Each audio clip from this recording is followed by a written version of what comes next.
बिस्मिल्लाहिर्रहमानिर्रहीम। अस्सलाम वालेकुम वरहमतुल्लाहि वबरकातुहू। आप इससे पहले हमारी एक वीडियो इसी जगह की कमद बानौल की देख चुके हैं। हमें उम्मीद है कि हमेशा की तरह आपने बहुत ज़्यादा एंजॉय किया होगा, मज़ा भी आया होगा। हमने आपके कमेंट भी देखे हैं, ये उसका दूसरा हिस्सा है, तो हम हमेशा की तरह इसमें भी आपके कमेंट के मुंतज़िर रहेंगे। चाय हमारी ख़त्म हुई, बड़ी मज़े की चाय थी, आपने भी देखा है प्रोग्राम में। तो उसके बाद हम सब दोस्तों ने फ़ैसला किया है कि अभी हमारे पास वक्त मौजूद है और हम यहीं पर इस हमारे जो टूर है इसको यहाँ पर ख़त्म ना करें, बल्कि आगे चलें। बहुत ऊंची पहाड़ियाँ हैं, उनको देखें, खूबसूरत जंगल है उसको भी देखना है, और आबशार हैं। आबशार तो हमेशा से हमें पसंद रहे हैं, हमें पता है आपको भी पसंद होंगे। तो अभी आपने हमारे साथ साथ रहना है। तो हमने चलना है ऊपर आबशार देखने के लिए और पहाड़ियों की तरफ चलना है। अच्छा, शुरू में हमारा प्रोग्राम था कि हम गाड़ी के ज़रिए ऊपर पहाड़ी पर पहुंचेंगे, क्योंकि तकरीबन 10 किलोमीटर का ये सफ़र था। लेकिन तकरीबन हमने 1 किलोमीटर ही फासला तय किया होगा कि हमें मालूम हुआ कि इससे आगे गाड़ियां नहीं जा सकती। यूँ हमने गाड़ियों को साइड पर पार्क किया और फिर हमने अपने दोस्तों के साथ, तमाम दोस्त, कुछ तो उनमें पैदल चलना चाहते थे और कुछ का इरादा था कि इसको यहीं पर ख़त्म कर दिया जाए, लेकिन अक्सरियत की राय थी कि हम पैदल ही चलें।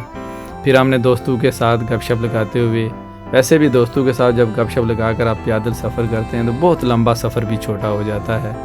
तो यूँ हमने दोस्तों के साथ ये सफ़र पैदल तय किया। थोड़ा सा हम जब आगे पहुँचे तो हमने एक बहुत बड़ा मैदान देखा, जिसे आप अपनी ज़बान में पैलियाँ और खेत भी कहते हैं। तो वहाँ पर गाय और उसके बछड़े वगैरह चर रहे थे। वो एक मंज़र बड़ा खूबसूरत था।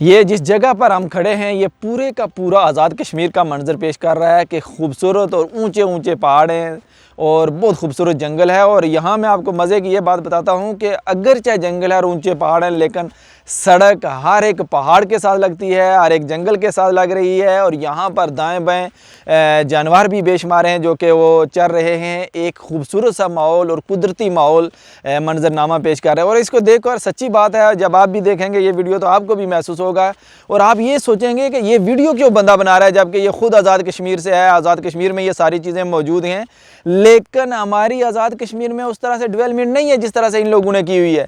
हमारे हुक्मरानों ने उस तरह से कश्मीर को नहीं बनाया जिस तरह से बनाना चाहिए। इन लोगों ने तो इसको बनाकर इसको खूबसूरती में इजाफा किया है और यहाँ पर लोगों ने इनको सहूलियात दी हैं और इन सहूलियात के नतीजे में उन्होंने बेशुमार अपना पैसा कमाया।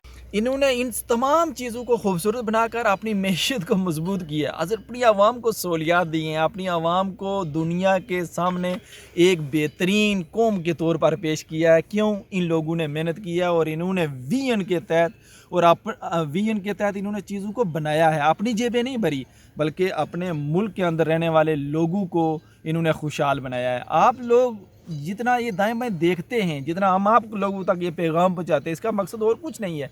इसका मकसद ये है कि आप लोग भी अवेयरनेस पैदा करें, अपने बच्चों की खातिर पैदा करें। और ये जो सियासी हमारे लोग हैं जिन्होंने मुल्क को इस खड्डे लाइन में लगाया है, तो कम अज़ कम उनसे बचें, ताकि हम भी दुनिया के सामने कोई अपने मुल्क का नाम लेकर फ़ख्र से बता सकें कि कितना मईशत में वो कितना आगे है, टेक्नोलॉजी में कितना आगे है और वो तरक्की करते हुए कितना आगे है। और हमारे बच्चे भी, हमने तो ज़िंदगी गुजार दी है, लेकिन कम अज़ कम हमारे बच्चों को ये सहूलियात ज़रूर मिलनी चाहिए जो यूरोप के इन दूर दराज और देहातों में और जंगलों में मौजूद है।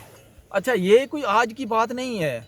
आपको और मुझे जिस तरह से ये लोग वर्गला रहे हैं, मुझे और आपको जिस तरह से ये लॉलीपॉप दे रहे हैं, कभी एक चीज़ का दिलासा दे रहे हैं और कभी दूसरी चीज़ का, ये आज की बात थोड़ी है।